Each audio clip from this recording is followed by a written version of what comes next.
चलो बच्चों, इसके अगले पार्ट में आपका स्वागत है।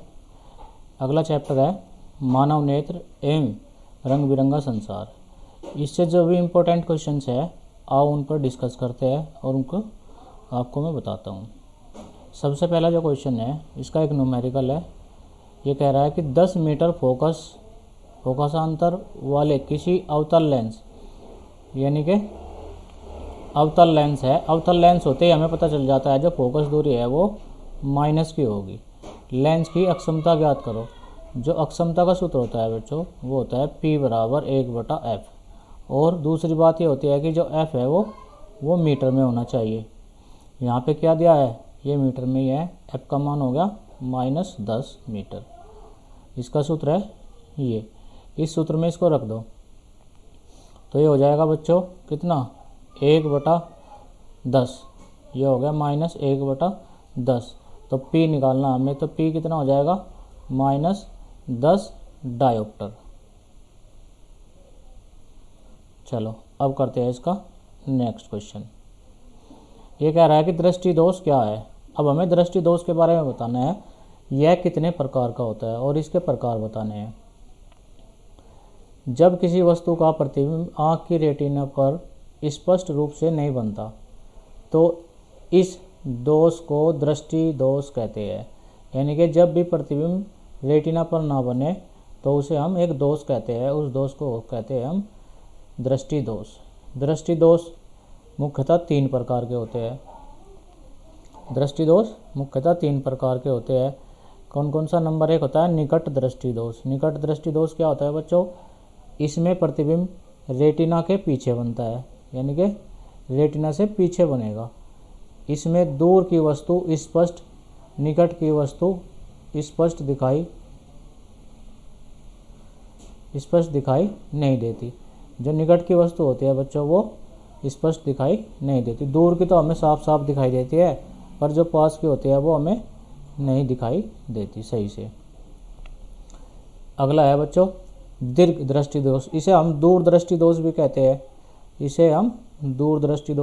हैं। इसमें प्रतिबिंब रेटिना के पीछे बनता है।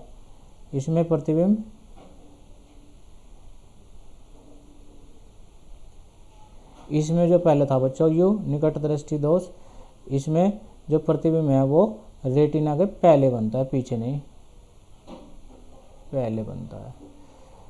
इसे दूर की जो वस्तु है वो स्पष्ट, परंतु जो निकट की वस्तु है वो स्पष्ट नहीं दिखाई देती। इसमें दूर दृष्टि दोष में क्या होगा बच्चों? इसमें प्रतिबिंब रेटिना के पीछे बनता है। इसमें दूर की वस्तु स्पष्ट, परंतु निकट की वस्तु स्पष्ट दिखाई नहीं देती। दूर की तो दिखाई देती है इसमें, परंतु पास की दिखाई नहीं देती। अगला जो है दोष वो है अबिंदुकता। अबिंदुकता में क्या होता है? आँख की लेंस में सममिति के अभाव के कारण किसी एक वस्तु का प्रतिबिंब एक न बनकर कई बनने लगते हैं। मतलब प्रतिबिंब हमें कई कई चीज़ें दिखाई देने लगती है। ऐसे होता तो एक चीज़ है और वो दिखाई हमें कई कई चीज़ देती है। इसमें कोई भी वस्तु स्पष्ट दिखाई नहीं देती और हमें धुंधली धुंधली दिखाई देती है। चलो अगला क्वेश्चन करते हैं। नेक्स्ट क्वेश्चन नंबर 3 में इसने कहा है रेल के सिग्नल का प्रकाश लाल रंग का ही क्यों होता है। यानी कि जो लाल रंग है उसका प्रयोग हम रेल के सिग्नल बनाने में क्यों करते हैं। लाल रंग के प्रकाश का तरंगदैर्ध्य अधिकतम होता है। फलतः मतलब इसके अनुसार कुआसा या धुएं में लाल रंग के प्रकाश का कम प्रकीर्णन होता है। यानी कि कुआसा और जो धुआं होता है वो भी लाल रंग के प्रकीर्णन को कम रोक पाता है। इसीलिए दूर से ही लाइन पर चालू होने की स्थिति का पता चल जाता है। ठीक है बच्चों, यानी कि लाल रंग का जो प्रकाश है वो हमें बहुत दूरी तक दिखाई देता है, इसलिए हम लाल रंग के सिग्नल का प्रयोग करते हैं। क्वेश्चन नंबर 4 में इसने क्या कहा है? तारे क्यों टिमटिमाते हैं। तारे क्यों टिमटिमाते हैं?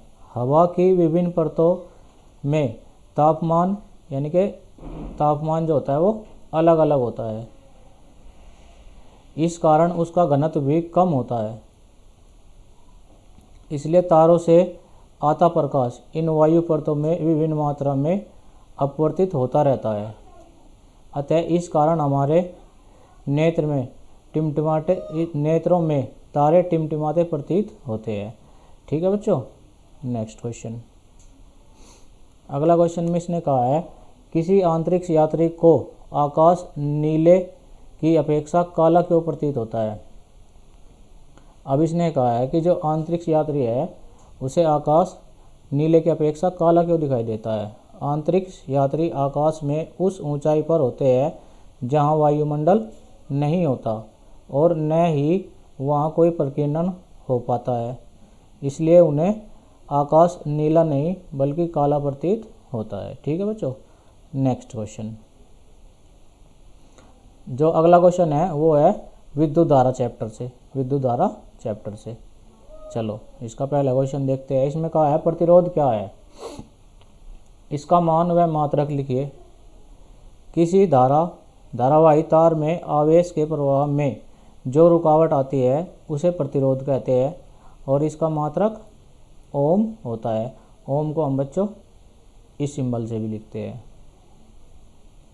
क्वेश्चन नंबर 2, ये कह रहा है सिद्ध करो 1 किलोवाट घंटा बराबर होता है 3.6 गुणा 10⁻6 जूल, अथवा 1 किलोवाट घंटा कितने जूल के बराबर होता है, ये वाला। चलो इसका उत्तर देखते हैं। 1 किलोवाट घंटा 1 किलो गुना 1000 वाट गुना कितना 3600 सेकंड। 3600 सेकंड क्यों लिया है हमने, ये 1 घंटे में 60 मिनट और 1 मिनट में 60 सेकंड, तो ये हो गया 3600 सेकंड। तो इसलिए हमने ये यहाँ 3600 सेकंड लिए है। जब हम इन सब की गुना करेंगे तो ये आएगा 3.6 गुना 10⁻6 जूल। तो यानी कि 1 किलोवाट घंटा जो होगा वो 3.6 गुना 10⁻6 जूल के बराबर होगा। अगला क्वेश्चन, विद्युत विभव से आप क्या समझते हैं। किसी चालक की वह अवस्था जो यह बताए कि इसे किसी दूसरे चालक के साथ संपर्क में लाने पर विद्युत आवेश का प्रवाह किस दिशा में होगा, विभव कहलाता है। ठीक है बच्चों। नेक्स्ट क्वेश्चन, इसमें इसने कहा है प्रतिरोधों का समूहीकरण क्या है, यानी कि प्रतिरोधों को हम कैसे जोड़ते हैं वो बताना है और विद्युत परिपथ के साथ वर्णन करना है और उनका एक हमें परिपथ का चित्र बनाना है। तो जब प्रतिरोधों को एक साथ जोड़कर परिपथ तैयार किया जाता है, प्रतिरोधों का समूहीकरण कहलाता है। यानी कि एक समूह के रूप में जब भी हम इन प्रतिरोधों को रखते हैं तो उन्हें हम समूहीकरण कहते हैं। और समूहीकरण कितने प्रकार के होते हैं, समूहीकरण 2 प्रकार के होते हैं। नंबर 1 श्रेणीक्रम संयोजन, नंबर 2 पार्श्वक्रम संयोजन। श्रेणीक्रम में क्या होते हैं, ये सीधे सीधे जुड़ जाते हैं और पार्श्वक्रम में क्या है, ये सामने सामने जुड़ते हैं। ये चित्र तुम्हें बना देना एग्जाम में। ठीक है बच्चों। अगला क्वेश्चन, इसमें कह रहा है प्रतिरोधों का संयोजन क्या है। प्रतिरोधों का संयोजन पूछा है इसने, क्या है, यह कितने प्रकार का होता है, चित्र द्वारा बनाओ। तो प्रतिरोधों का संयोजन 2 या 2 से अधिक प्रतिरोधों को जोड़ना ही संयोजन कहलाता है। यह 2 प्रकार का होता है। नंबर 1 श्रेणीक्रम, नंबर 2 समांतर क्रम। श्रेणीक्रम को हम समतुल्य प्रतिरोध भी कहते हैं और इसका समतुल्य प्रतिरोध R है। और इसका समतुल्य प्रतिरोध कैसे निकालेंगे, जो श्रेणीक्रम होगा बच्चों उसमें हम इनको सीधा सीधा जोड़ के लिख देंगे, यानी कि जितने भी प्रतिरोध होंगे R1 + R2 + R3। और समांतर क्रम में क्या होगा बच्चों, इनको 1/, यानी कि उल्टा उल्टा करके जोड़ देंगे और ये इनका समतुल्य प्रतिरोध के बराबर हो जाएगा। अगला क्वेश्चन बच्चों, क्वेश्चन नंबर 7। क्वेश्चन नंबर 7 में इसने कहा है श्रेणी क्रम में संयोजित करने के स्थान पर विद्युत युक्तियों को पार्श्व क्रम या समांतर क्रम में संयोजित करने के लाभ है, यानी कि लाभ बताने हमें क्या लाभ है। पार्श्व क्रम में संयोजित करने के लाभ इस प्रकार है। नंबर 1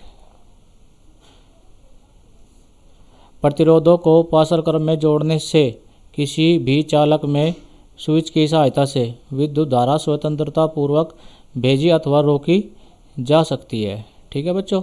नंबर 2 है इसका ऐसा करने से सभी समांतर शाखाओं के सिरों के बीच का विभवांतर बराबर होता है। इसलिए लैंप, बिजली के प्रेस, रेफ्रिजरेटर, रेडियो आदि को एक ही विभव पर प्रचलन योग्य बनाया जा सकता है। ठीक है बच्चों, ये दो इसके उपयोग है। नेक्स्ट अगला जो चैप्टर है बच्चों वो है विद्युत धारा के चुंबकीय प्रभाव। चलो इसका पहला क्वेश्चन देखते हैं।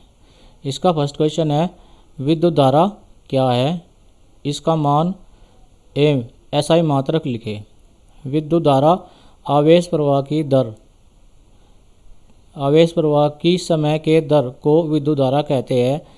ठीक है बच्चों, अर्थात धारा बराबर हो गया आवेश बटे, ये बटे का चिन्ह है, बटे समय। या धारा को हम आई से लिखते हैं, आवेश को क्यू से और समय को टी से।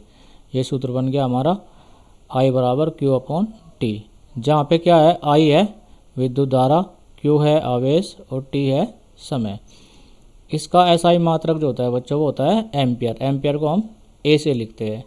यह एक अदिश राशि है। चलो क्वेश्चन नंबर 2, विभव क्या है, इसका मात्रक लिखिए।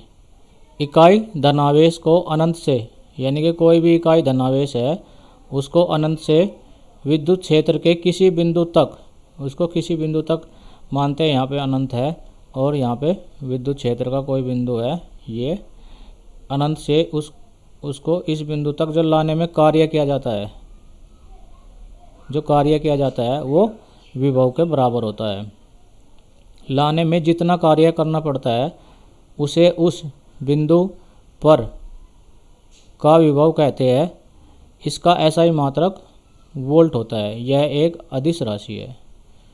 ठीक है बच्चों, चलो अगला क्वेश्चन देखते हैं। Question number 3। क्वेश्चन नंबर 3 में इसने कहा है किसी विद्युत परिपथ में लघुपथन कब होता है अथवा लघुपथन क्या है। लघुपथन बताना है क्या होता है। किसी विद्युत यंत्र में जब धारा कम प्रतिरोध से होकर प्रवाहित हो जाती है तो उसे लघुपथन कहते हैं। इस स्थिति में किसी परिपथ में विद्युत धारा अचानक बहुत अधिक हो जाती है, तब विद्युत परिपथ में विद्युत उन्मय तार उदासीन तार के संपर्क में आ जाता है, जो प्रतिरोध के शून्य हो जाने के कारण ऐसा होता है। लघुपथन के कारण आग लग सकती है और विद्युत पथ में लगे उपकरण क्षतिग्रस्त हो सकते हैं। छूने पर जोर का विद्युत आघात भी लग सकता है। विद्युत आघात मतलब करंट, विद्युत का झटका भी लग सकता है। इसे बचने के लिए विद्युत फ्यूज का प्रयोग किया जाना चाहिए। चलो अगला क्वेश्चन देखते हैं। अगले क्वेश्चन में इसने कहा है विद्युत शक्ति क्या है। सबसे पहले तो बताना हमें विद्युत शक्ति, फिर बताना है इसका, ये एस एल नहीं है, एस आई मात्रक है। इसका एस आई मात्रक लिखिए अथवा विद्युत धारा की प्रबलता की परिभाषा दे। चलो बच्चों, किसी चालक से प्रवाहित विद्युत धारा की प्रबलता उस चालक के किसी अनुप्रस्थ काट से एकांक समय में प्रवाहित आवेश का परिणाम है। यदि 1 सेकंड में 1 कूलाम आवेश प्रवाहित होता है तो उस अनुप्रस्थ काट से प्रवाहित धारा का मान 1 एम्पियर होता है। एम्पियर विद्युत धारा का एसआई मात्रक है। नेक्स्ट क्वेश्चन, इसने कहा है परिनलिका का स्वच्छ नामांकित चित्र बनाइए।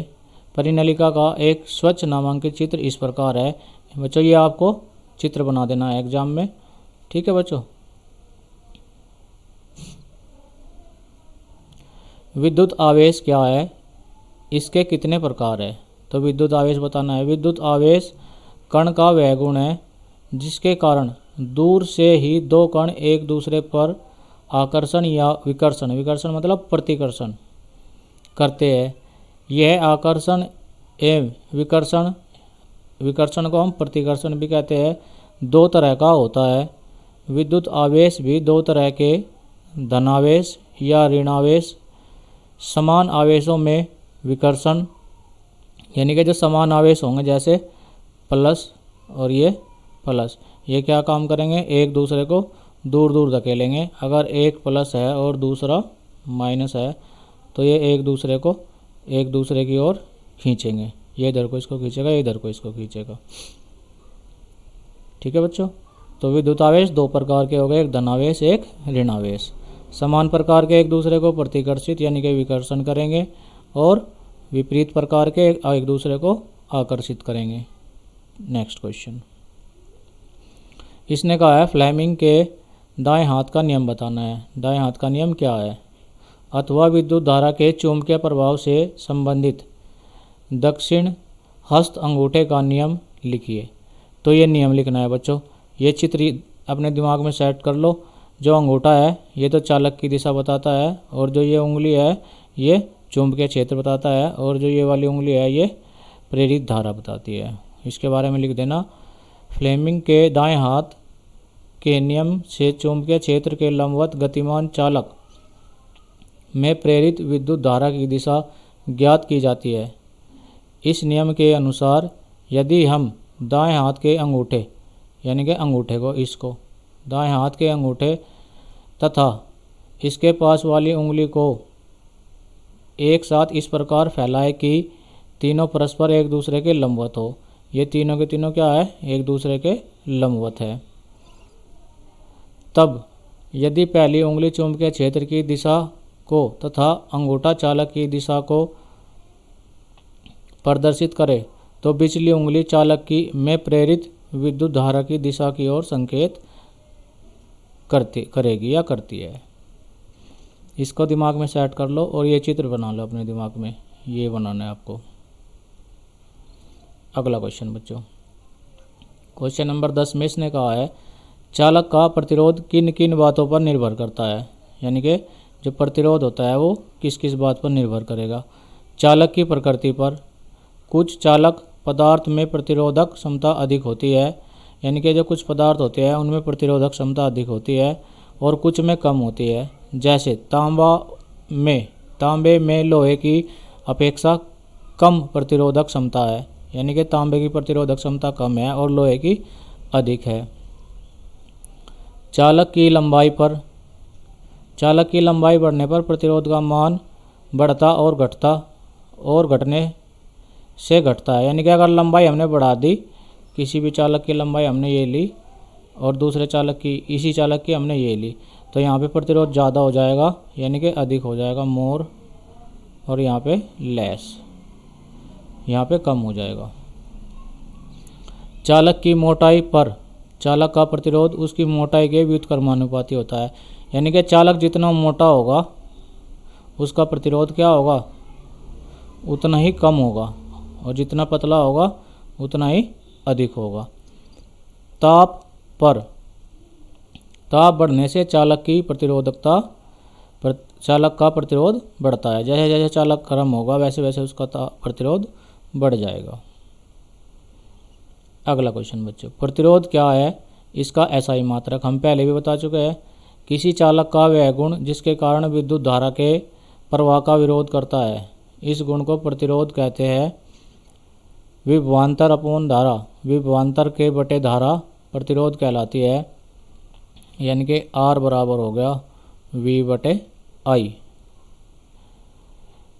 और इसका मात्रक वोल्ट एम्पियर अथवा ओम होता है। अगला क्वेश्चन बच्चों, विद्युत बल्ब में निष्क्रिय गैस भरी जाती है, क्यों? जो विद्युत बल्ब होता है उसमें निष्क्रिय गैस क्यों भरी जाती है? निष्क्रिय गैस भरने से इसका टंगस्टन तंतु नहीं जलता, यानी कि जो इसमें टंगस्टन का तंतु लगा होता है वो नहीं जलता। नाइट्रोजन, आर्गन इत्यादि निष्क्रिय गैसें हैं। निष्क्रिय गैस में तंतु का वाष्पीकरण नहीं हो पाता, अतः बल्ब की जीवन अक्षमता बढ़ जाती है। जो उसमें बल्ब में वो तंतु लगा होता है वो नष्ट नहीं हो पाता। चलो अगला क्वेश्चन देखते हैं। अगला क्वेश्चन है चैप्टर से ऊर्जा के स्रोत से। ऊर्जा के स्रोत का पहला क्वेश्चन देखते हैं। इसने कहा है जीवाश्मी ईंधन की क्या हानियां हैं? हानियाँ बतानी है। जीवाश्मी ईंधन ऊर्जा के अनवीनीकरण स्रोत है, मतलब इन्हें दोबारा से नहीं बनाया जा सकता। हमारे पास इनके सीमित भंडार ही बचे हैं, यह शीघ्र रिक्त हो जाएंगे, यानी कि जल्दी से खत्म हो जाएंगे। जीवाश्म ईंधन को जलाने से कार्बन, नाइट्रोजन और सल्फर के ऑक्साइड उत्पन्न होते हैं। सल्फर के ऑक्साइड अम्लीय होते हैं। ये अम्लीय वर्षा के कारण इससे जल और मृदा संसाधनों पर बुरा प्रभाव पड़ता है। जीवाश्म ईंधन के जलने से वायु में हानिकारक कणिकाएं, यानी कि हानिकारक जो कण होते हैं वो मिल जाते हैं और धुआं प्रदूषण फैलाते हैं, और ये धुएं को भी प्रदूषित करते हैं, जिस कारण कई तरह के श्वसन संबंधी रोग फैलते हैं, यानी कि श्वास के संबंधी रोग हो जाते हैं, या किसी को दमा हो जाता है, किसी को टीबी हो जाती है। कार्बन डाइऑक्साइड ग्रीन हाउस प्रभाव से वातावरणीय तापमान में वृद्धि करता है। कार्बन मोनोऑक्साइड बंद कमरे में सोए हुए लोगों में कार्बोक्सी हीमोग्लोबिन बनाकर उनका जीवन ले लेती है। ठीक है बच्चों, ये इसके जीवाश्म ईंधन की हानियां हैं। नेक्स्ट क्वेश्चन, नाभिकीय ऊर्जा किसे कहते हैं? नाभिकीय ऊर्जा का महत्व अथवा नाभिकीय विखंडन अभिक्रिया क्या है? तो इसके बारे में देखते हैं। नाभिकीय ऊर्जा भारी नाभिकीय परमाणु जैसे यूरेनियम, प्लेटिनम, थोरियम के नाभिक पर निम्न ऊर्जा न्यूट्रॉन से बमबारी करके हल्के नाभिकों में तोड़ा जा सकता है, जिससे विशाल मात्रा में ऊर्जा मुक्त होती है। इसे ही नाभिकीय ऊर्जा कहते हैं। यूरेनियम के एक परमाणु विखंडन से जो ऊर्जा मुक्त होती है वह कोयले के किसी कार्बन परमाणु के दहन से उत्पन्न ऊर्जा की तुलना में 1 करोड़ गुना अधिक होती है। यानी कि कोयले से जितनी ऊर्जा होगी उससे लगभग 1 करोड़ गुना अधिक ऊर्जा ही उत्पन्न होगी उससे। अतः नाभिकीय विखंडन में अपार ऊर्जा प्राप्त की जा सकती है। अनेक विकसित और विकासशील देश नाभिकीय ऊर्जा से विद्युत ऊर्जा का रूपांतरण कर रहे हैं। यानी कि नाभिकीय ऊर्जा से हम क्या कर सकते हैं? विद्युत यानी कि बिजली का निर्माण कर सकते हैं। नेक्स्ट क्वेश्चन, ऊर्जा के आदर्श स्रोत में क्या क्या गुण होते हैं? यानी कि ऊर्जा का जो बढ़िया स्रोत होगा, आदर्श स्रोत होगा, उसके क्या क्या गुण होंगे? अथवा अच्छा ईंधन की क्या विशेषता है? इसकी विशेषताएं बतानी है। पर्याप्त मात्रा में ऊर्जा प्रदान करने की क्षमता होनी चाहिए। यानी कि ऐसा नहीं हो बस जला तो दो हमने 2 कुंटल लकड़ी और हमें जो उससे अग्नि है यानी कि आग है वो हमें मिली कम, तो हमें ऐसा होना चाहिए कि हम कम ईंधन जलाएं और अधिक से अधिक ऊष्मा प्राप्त हो जाए। सेकंड नंबर, सरलता से प्रयोग करने की सुविधा से संपन्न होनी चाहिए। भाई ऐसा भी नहीं होना चाहिए कि उसको चलाने के लिए बहुत सारे उपकरणों की ज़रूरत हो, बस आसान हो, जल्दी से फटाफट से जलाओ और आग ले लो। दूसरा, समान दर से ऊर्जा की उत्पत्ति होनी चाहिए। ऐसा नहीं हो वो कभी तो तेज़ जलने लगे कभी धीरे जलने लगे, जैसे जल रहा है एक साथ जलता रहना चाहिए। सरल भंडारण के योग्य होनी चाहिए, उसको कहीं पे भी रख लो भर के, ऐसा नहीं है कि भाई इसको एक विशेष कंटेनर में या किसी उस चीज़ में रखना पड़ेगा। परिवहन की योग्यता से युक्त होनी चाहिए, यानी कि आसानी से उसको कहीं एक स्थान से दूसरे स्थान पे ले जाए। ऐसा ना हो कि ले जाने में उसको हमें बहुत सारे पैसे खर्च करने पड़ जाए, तो हमें वो ईंधन बहुत महंगा पड़ जाएगा। ठीक है बच्चों, ये थे आपके फिजिक्स के इम्पोर्टेंट क्वेश्चंस 2022 एग्ज़ाम के लिए। ठीक है बच्चों।